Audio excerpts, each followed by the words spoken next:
Ay, mija, abuelita's on her way and I still need to shop for the party. No worries. Let's order through Instacart. ¿Insta qué? Sí, llama. We can order groceries and more online and get everything delivered in as fast as an hour. Everything for dinner?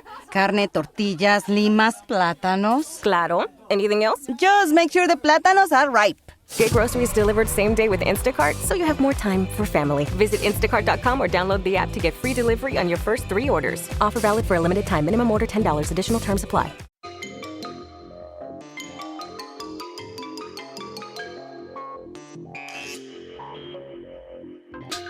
Percolate on a particular mix of odd and inspiring news headlines in Wendy's Coffee House. Newsmakers with a penchant for the unknown, unexplained, and unusual share their experiences with UFOs, ghost encounters, near-death experiences, and more for your own unique blend of Wendy's Coffee House Curious.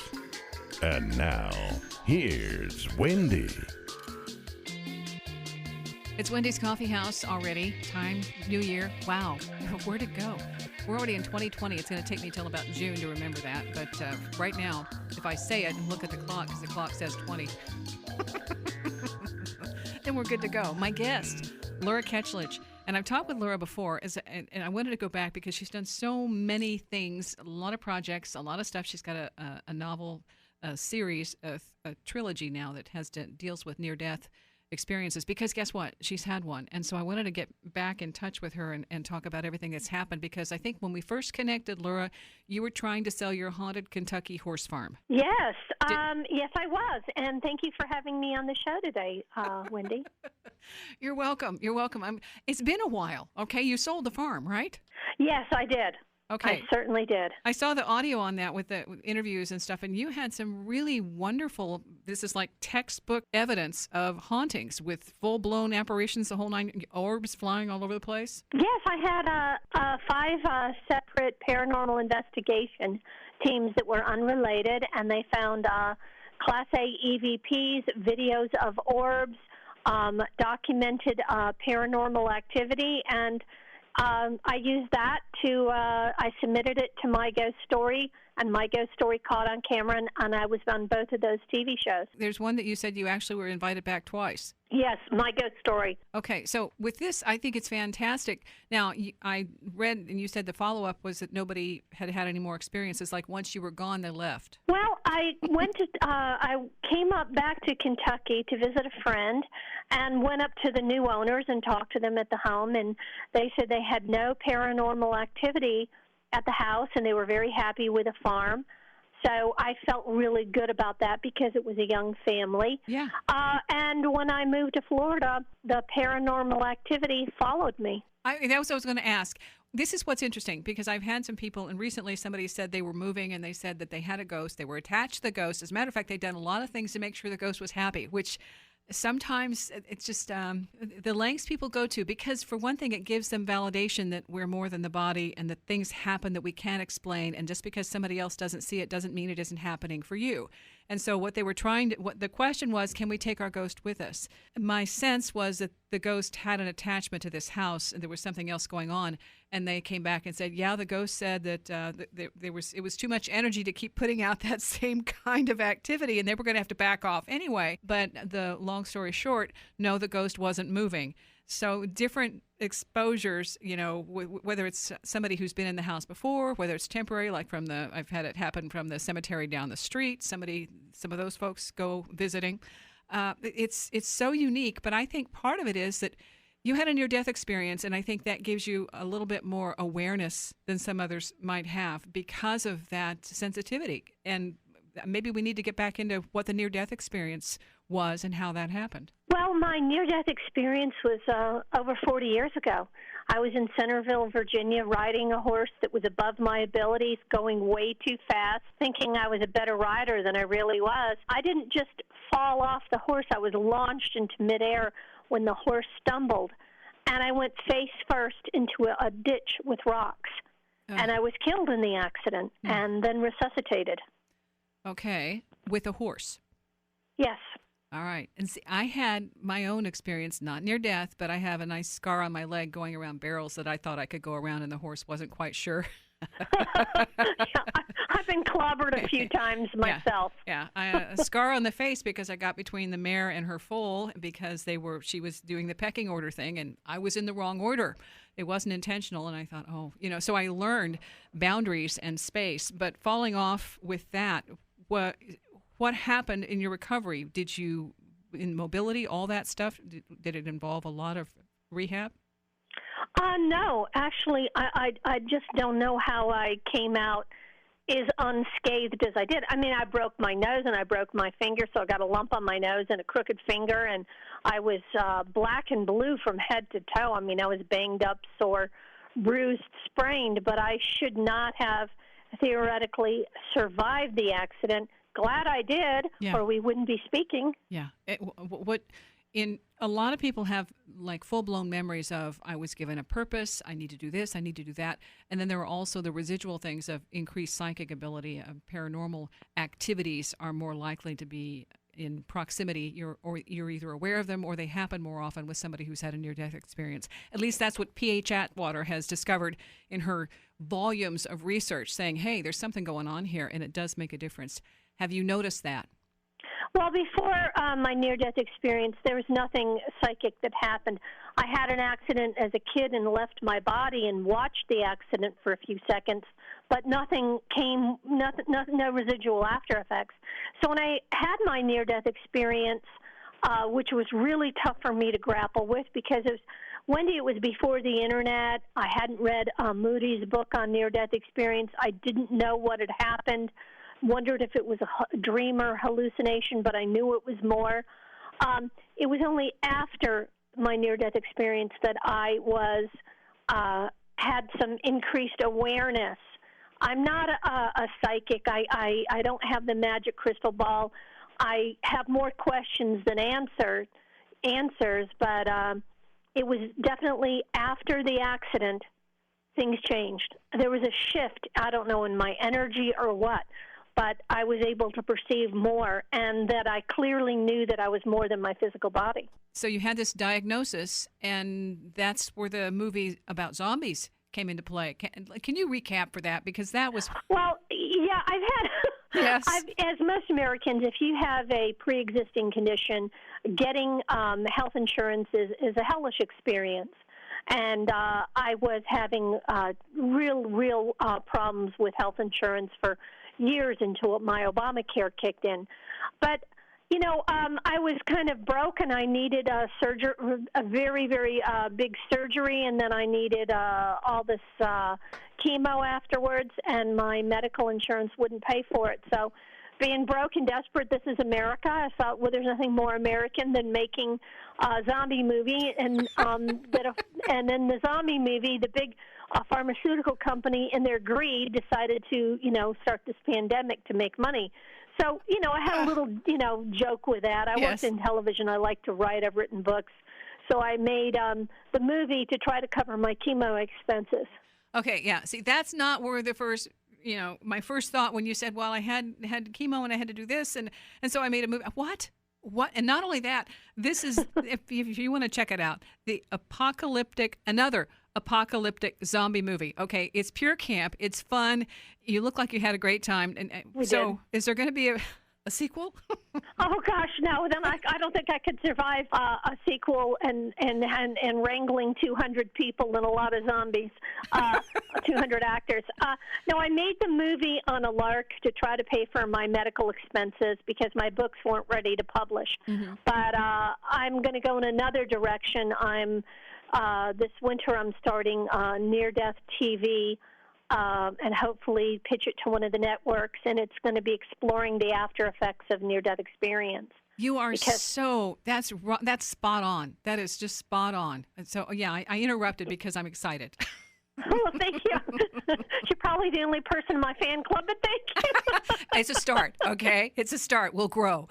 Okay, so that's where you're going with that. And you also, just in, reading your bylines and stuff, the books that you keep kind of glossing over, That's a saga, and that does include horses and near-death experiences and empowerment. Well, what I did is, when I got, after my near-death experience, these paranormal things kept happening. I saw my aunt after she died. I saw pictures of things that were to come. All of these experiences really were bubbling in my mind, and I had no outlet because I didn't talk about this for 30 years. So what I did is I poured all of my paranormal experiences into a fictionalized book series. So it's a romance novel set in the horse world, wrapped in a murder mystery with characters that have had near-death and psychic experiences. So that was my creative outlet. And I still wouldn't have talked about it, Wendy, because I'm kind of a more modest person than that, but I realized that nobody would buy the books if they didn't know that this was really based on factual, step-by-step explanation of near-death experience. And I really go into detail. If you read, like, my third book, by the time you finish it, you're going to feel like you had a near-death experience yourself, because I go into such detail of what it's like to pop out of your body, what it's like to lose your pigmentation, and that you're in that perfect second body of your youth. Okay, hold on. This is worth delving into. The second body of your youth, okay? Because that's where I stopped.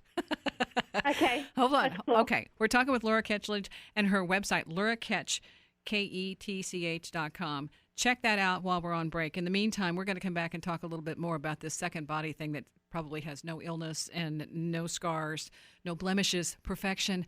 Wendy's Coffee House, KCMO Talk Radio.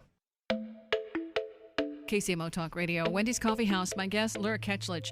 And I love talking with Lura because it's not like she has one focus. She's got multiple focuses, and that's where I live, okay? I'm not that I'm distracted. I'm entertained and engaged on multiple platforms. So along with her movie, which because of a health issue, she decided to make a movie, which I still am blown away by that. Another apocalyptic zombie movie. Don't make me repeat that.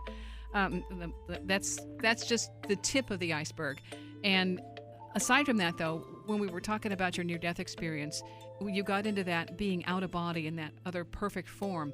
And I think let's go into some of this, because this is what we're looking for behind the scenes, that near-death experiencers come back and say, this is how it was for me. And each one is different. But I think it's so fascinating because I think it helps us expand our awareness and gives us opportunities to see outside the box of the body is just the vessel. This is the transportation unit.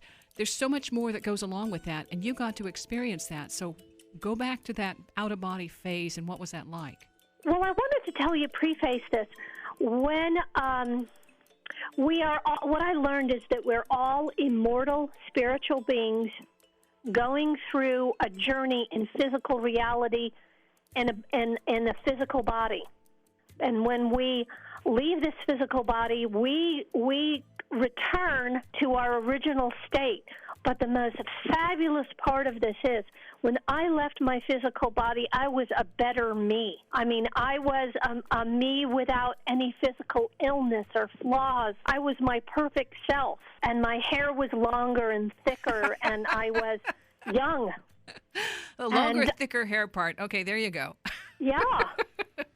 And, you retain your original state. Let's say if you die at 60 or 70, when you leave your body, you're back at 19 or 20 or 21 in your best version of yourself and free of any pains or any injuries, and you think clear. You see so much more vibrant. It's like a 360 vision. It's unbelievably intense. An out-of-body state, you don't have to have a near-death experience to have that. So some of these, meditation or sometimes a Kundalini awakening, those are also ways to get into this state, and I've had those. So that's an extraordinary, once you've been there, it's like, holy cow! And it would be great if I could do it all the time, but that's not why I'm here, apparently. I think the most shocking thing to me, because I was raised in a Judeo-Christian upbringing, was that I did not have a religious epiphany. I had a spiritual awakening, but not a religious epiphany, two different things. Yeah. And that's part of it, though, because we are out of all of the things that we are programmed into here. I think there's a lot more freedom just to be a being and not have the attachments and the dogma, whatever it happens to be, of any ideology. There's just a tremendous, I think, liberation of going, it's just so cool to be. And then everything is it's more refined, more defined, more vibrant. And I think you have a greater appreciation for all of the little things here as well. At least that's been my experience. Well, there are layers outside of physical reality, layers or in what they call the astral. There are consensus realities, and they seem like heaven, but they're not quite it. A lot of people don't even make it to source, but once you've gone to the source, it is the most intensely beautiful. I didn't even feel like I had a body. I was a point of consciousness. Yeah. And that's, I think, when you are interviewing all of these people, you'll be able to explore the differences in people's experiences and the spectrum. I mean, when Eben Alexander is talking about his being the worm and coming up from that, evolving from that state into his experience, not everybody does that one either. No, I think it's, it's a lot more thought responsive. What can your mind perceive and process? And each individual is a little bit different. If someone young dies and they have limited experience in life, then they'll have a different near-death experience than a seasoned old-timer like at 60, like myself, who's this isn't her first rodeo. I'll have more of a open ideas. I have more of an open mind and probably could perceive and process a little bit better. Well, okay, and some of that, and this is going back to PMH Atwater's work, saying that the children who have near-death experiences, they haven't been grounded in this reality. They don't have that template. They have not been indoctrinated into anything that gives them a sense of connection with this plane. So they come back, and they're pretty discombobulated. It's like, uh-oh. And where they were was like really, really, really cool, and they kind of like to stay there. Now, there's some of us older folks who would like to stay there too, okay? But since we're here doing this program and trying to figure out how to work both angles from both the physical and the non-physical, I think it's a lot more exciting when you hear from others who've been through that same transition and say, wow, let's figure out how to do more of this and bring this back to others so they can at least appreciate that when you have this change, life priorities also change. Did yours change? Oh, my gosh. Gone was a lot of things that I had believed in, like materialism vanishes, prejudice vanishes. Let me tell you, if you want to get rid of racism or prejudice, have a near-death experience, because we've all had lives in different races, different genders, different backgrounds that in our past lives. That was really something, because we all have our prejudice. It might be class, it might be money and education, but that will dissolve if you have a near-death experience. And the idea of reincarnation sort of stuck in my throat. I didn't like it, but I accepted it. And it just, materialism, like I want to live in a nice house, go out to dinner, drive a car that, has heat. But I wouldn't feel the urge to accumulate wealth. What for? We're going to be here for a short time. I would like to accumulate good relationships and experiences. Those are the highest priority. Your priorities change because you feel so different from a lot of society. You feel a little isolated, but it's also a glorious feeling. And if you get it, that you are more than your physical body, and you have seen it, it's not a belief, it's a known fact. And having a known fact was what I needed, because I'm not a let's hold hands, kumbaya, and sing kumbaya kind of gal. Yeah, well, I think for me, the competition part went away. I mean, and always as a kid, I wanted to be, I was competitive, but I wanted to do my best. And whether that put me first, last, whatever, I wanted to do my personal best, and that's where I went forward. So part of it with these other experiences was like first, best, last. It didn't matter as long as I was engaged. It was like, wow, this is so cool. And then, of course, you get that, sometimes you get that little tunnel vision of this is the only thing happening, and other people have to go, hey, wait, you're not done yet. Well, when you've gone to when I was in Source, when I had left my body and gone to Source, it does look like that white cloud. Yeah. And it is bright and beautiful, but you feel wrapped in a blanket of pure love and joy and bliss. And to come out of it, you feel it's a big letdown, but to know it's there and that you're going to go back to it eventually. And you feel wonderful when you're there. I mean, wonderful isn't even a word. There's not a word in the dictionary that can tell you how great you feel, aside from the love, but just the pure joy of it. I know. Yeah, there are no words. And that all of a sudden, the things that matter here don't exist. It I was screaming out like a mental patient, I feel wonderful. Okay, hang on. Lura Ketchledge, we're talking about the near-death experience, and you're going to be doing the show, so you're going to be looking for people who want to share their story. We're going to come back and give people an opportunity to check that out and listen to that, too. Wendy's Coffee House. Wendy's Coffee House, KCMO Talk Radio, my guest, Lura Ketchledge. And part of this is that the near-death experience, when you have one, your life is different and you have different priorities and different awarenesses. And sometimes you don't have enough people to talk about. And I know when I'm reading this stuff about people who have the out-of-body experiences and the transcendent experiences like I've had, and all of a sudden there's just such this joy and enthusiasm, and you want to share, and people sometimes give you a wider space. It's like, could we talk about something else, please? And so with that, Lura, you also said this was tough to talk about, and you're doing a show now where you would like people who've had these experiences to just come on, step out and share. So what are you looking for? Well, I'm really trying to reach other people like myself who may have had a near-death experience, or a relative that has had one. They're having difficulty processing, and to know that they're not alone. So on my show, I'm asking authors, celebrities, people that have had near-death experiences and returned with psychic abilities or insights to come on, and we're going to explore the after effects of a near-death experience. So I called my show Near-Death TV.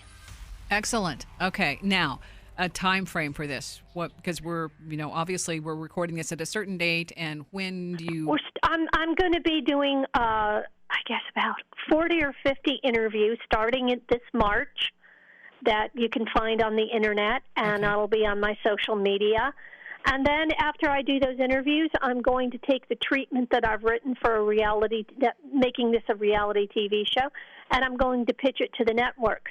But in the meantime, like my first guest is Robert Tremblay, who's written 20 Seconds about his near-death experience. So I'm having some pretty good people on the show, and I'm just going to do an hour interview, more or less, uninterrupted, casual conversation, and ask the questions that people really want to know, what it feels like, the step-by-step experience of the near-death experience. Not just say, hey, I went down a dark tunnel, I came out a better person, and I'm glad it happened. But we're going to break it down and really get into the meat and potatoes of the subject. Okay, so with the psychic experiences and things like that, have you talked to other people who notice that they are more responsive, receptive, aware of ghosts? Yes, there seems to be, like with me, I have a crack. The door is cracked, and I'm able to perceive. Like I saw my aunt after she died, and I've had some other random. Psychic experiences. I put some stories into an art series because they were so profound, but the majority of them, weaved into my novels. But it's random. I don't have any control, and the message always comes in sideways. I mean, it did say I have had my life saved, so I'm grateful about that. But it's been, a hard thing to navigate. So I think that people are looking to share, and information is valuable. Have you been involved with IANs?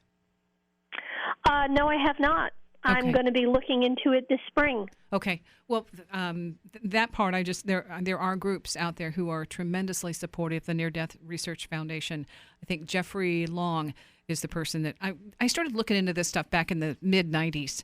And so I started doing a lot of homework with that because of my own experiences that had nothing to do with near-death, but more transcendent and more doing just meditation and those kinds of things. And for me, that's what tripped the trigger, was the meditation. And all of a sudden, things changed, and there was no explanation for it except like a Kundalini awakening, and I had to learn new technology and new terms and new, I guess, ways of seeing things, and because I thought differently, and it didn't all make sense, and I had these epiphanies and visions and stuff, and I'm like, where the heck do I go with this?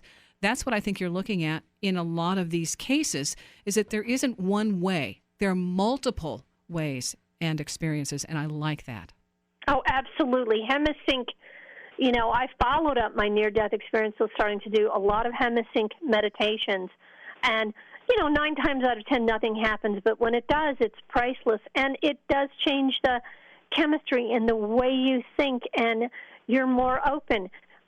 What I also think the near-death experience does for someone, or out-of-body experiences, I think you feel more forgiveness and empathy towards others. At least I do. Yeah. All of a sudden, those old wounds and old hurts go away. Now, that doesn't mean they don't resurface, and you go, what was I thinking? Oh, yeah, it's still there. It's still stuck. Like, either you can look at it like an onion or a pincushion. Yeah. And it's still, I'm a person that, sometimes I have a short temper. I've got a potty mouth. I'm no saint.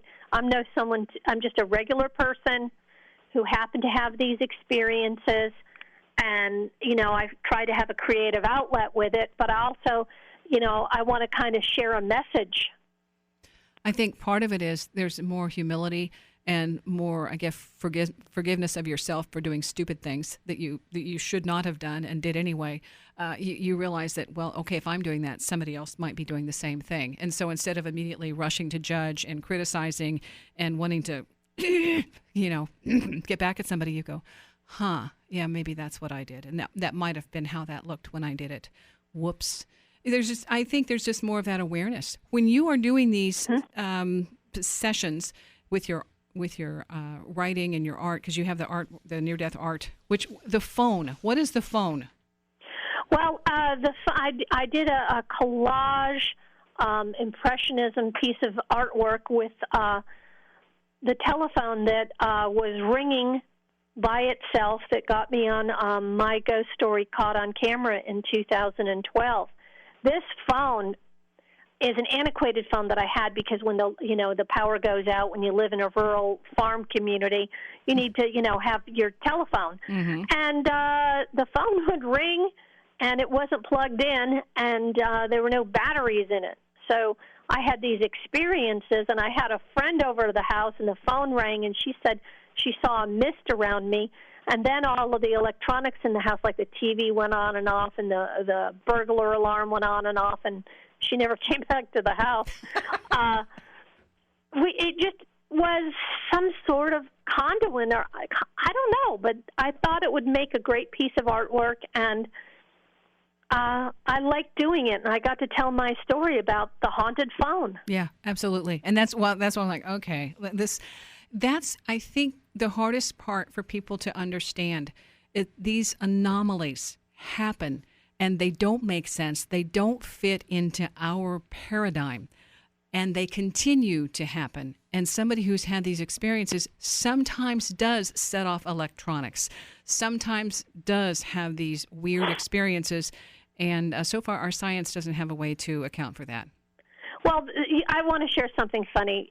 When I was down caretaking for my elderly parents before they passed, I had a TV in my room, and it would come on at 4 in the morning. So I switched TVs. It kept happening again. It kind of drove me crazy, so I learned to put the TV on mute and just leave it on all night because I didn't want to be startled. Mm-hmm. When I moved here back to Kentucky 2 years ago, same thing started up again. I was like, electronics in me, like I'll buy, batteries, for the house, mm-hmm. AAA batteries, and I go to use them, and they're all dead.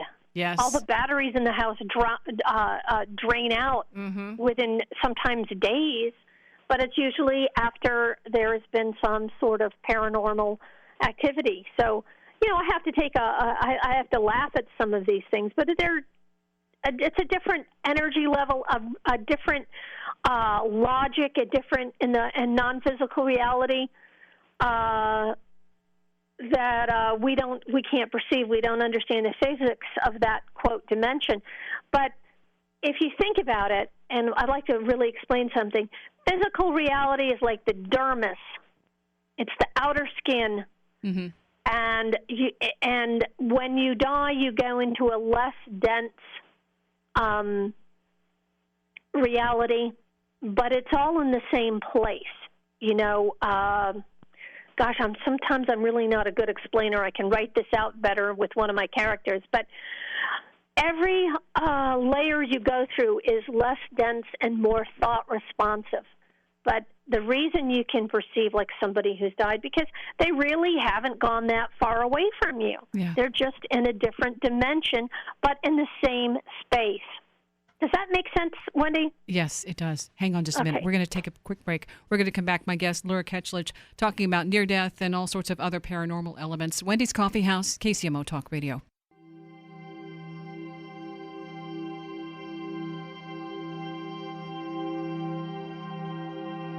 Wendy's Coffee House, KCMO Talk Radio. My guest, Lura Ketchledge, and there's so much going on right now. I think people have a lot more interest in all things paranormal, supernatural, ET, and believe me, once you open that little can of worms, they just keep coming out, and you have to get better and better, and you may not be prepared, but you're ready. Take my word for it. So I think this is so fun right now to be able to talk about these things a lot more freely and have other people say, me too, I experienced this too, where before people would be very, very quiet because they didn't want to reveal themselves and were very protective of their social circle and didn't want to be judged. Well, okay, we're over that. And this is the next wave. So you're talking about the kinds of programs behind the scenes that you do to help, I guess, reconnect and reinforce this other sense, this out-of-body sense. And we were talking off the air. A Hemisync is one of the programs, the tools that you use. Yes, it really has helped me a lot. I've gotten them from the Monroe Institute, and I've done their online programs. And see, I've talked with them off and on over the years, and there's just such, I think, a wonderful program with them being so connected and a support system of all different types of people from all walks of life who've gone through those programs. And Bob Monroe, I think, he was definitely a trailblazer. He was in radio, and so the audio thing for him was a natural. And when he's had a spontaneous out-of-body experience, it's like, wait, let's do this. And then he was able to control it. And that's where that's how that has evolved. My grandmother went to one of the courses, and it was back in the late 70s. And when I talked again with them, they said, well, that's about when he first started doing that. So she told us about it. She was never able to program and do one intentionally, but that was the goal. Have you been able to do out-of-body intentionally? Yes. Yes. That's not fair. Well, yes. It's kind of hard to do with the Hemisync. I have a hard time focusing, clearing my mind. I tend to, kind of daydream or drift off. But I've been doing the Hemisync for, over 10 years, and it's assisted me, and it's helped me a great deal. But a lot of visitations that I've had, it's not when I'm doing the Hemisync, and there's no real pattern that I can suggest. Yeah. My experiences are random. They're out of, I have zero control. I just try to go with the flow. And as I've released fear and taken the fear or the abruptness out of it, I seem to be able to do it better or at least more successfully. I'll tell you one that was the most frightening to me, and this was one of those unintentional, but I can tell you the state of mind I was in. I'm driving in the car in this autopilot zone, knowing where I'm going, done this, this work routine over and over again, and I look at myself, my hands on the wheel, and I see my hands, the transparent form right beside me, and I'm like, oh, whoops, I was too relaxed. But at that point, I knew that I had shifted and I was, right there beside myself, literally. And that was a little bit frightening because I'm thinking this might not end well if I don't stay tuned in. And that was the one time that I thought I knew I had felt and captured that zone of being both present and in some way, shape, or form heightened in my awareness. It was amazing, and again, it was like, whoops, come back to earth.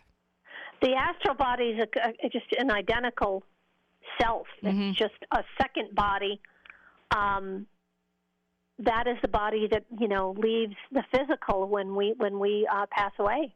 Yeah. Well, there are a lot of things right now, I think, tools and programs that people are trying to connect and explore with this, and we're just at the tip of the iceberg. So in terms of you getting your program online, we're looking at March when you're going to be getting these interviews up and people will be able to tune in and maybe also get involved.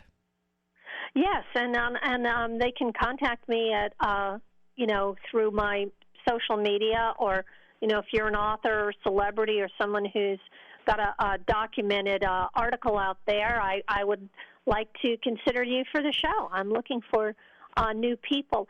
So I'll do like the radio interviews or YouTube interviews. I'll do like 40 or 50 of them before I, present this to, I was hoping to present it to the Travel Channel. Mm-hmm. They are looking for that kind of stuff. As a matter of fact, I know a few other people who are doing similar projects, because right now that's an open field. And with the internet and a lot of people, the paranormal stuff just going straight to YouTube because there's a bigger audience and more control.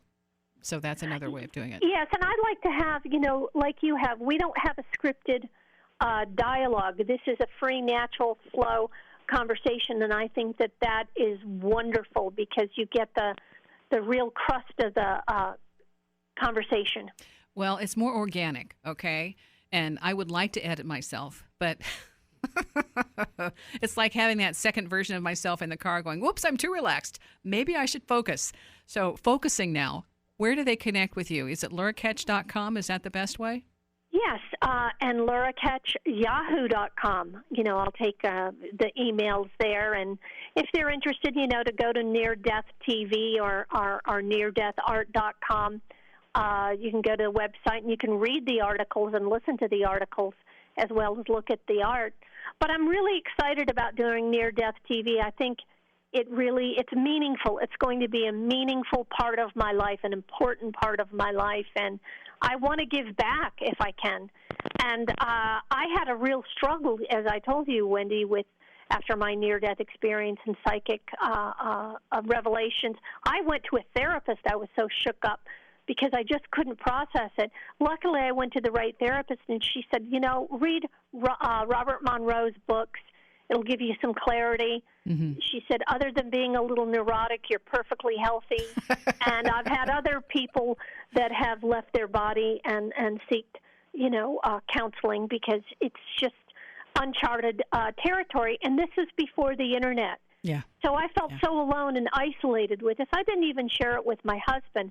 I would tell my late sister. Now, my late sister had a lot of psychic ability naturally, and she never had an NDE. Well, this is where we're going, okay? A lot of this is basically expanding consciousness, and that's what we're here doing, experiencing, exploring, and I think enjoying. So thank you. I appreciate your time. I love what you're doing. I would recommend PMH Atwater just because last time I spoke with her, she said, I couldn't get on Oprah. Imagine that. She wanted somebody who was experienced. And she said, what, my 3D NDEs in 1997 don't count? Hello? Wow. She had 3. That wasn't quite good enough. They wanted something authentic. And she's like, so I'm recommending PMH because, she's been there, done that, and written several books about it for the last, 4 decades. Hey, Lura, thank you. We got to get out of here. It's Lura Ketch at luraketch.com. And you might be on the next near-death installment of Near Death TV. Wendy, thank you so much for including me in the conversation today. Thank you. You're welcome. And if you're listening, you want more information, go to Wendy's Coffee House, the blog site, and I'll put some links up there. There are already some there, but I continue to add because there's just so much on the internet, I hate to ignore it. It's like candy, all right? Exploring and playing. And Lura, take care of your health, all right? I don't need another zombie movie. But just in case, we might enjoy a near-death movie and, an upgrade. So until next time, remember, whatever you're doing, you're focusing your thoughts, and those thoughts do land somewhere. So eventually, if you keep upgrading, you might have a really cool, extraordinary near-death experience to encounter and share here with me, Wendy's Coffee House, KCMO Talk Radio.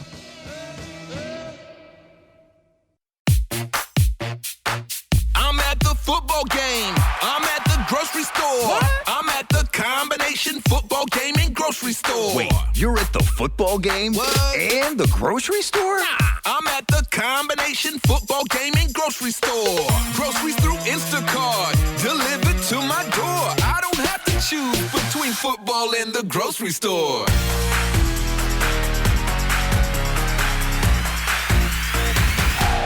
We're an Instacart family. Oh my goodness, we saved so much time with same-day grocery delivery. So we joined Instacart Plus. And now we're saving more money. We get unlimited free delivery on orders over $35, 5% credit back on pickup, and a family account to shop together. Did you know members save $460 a year when they order at least once a week? I do now.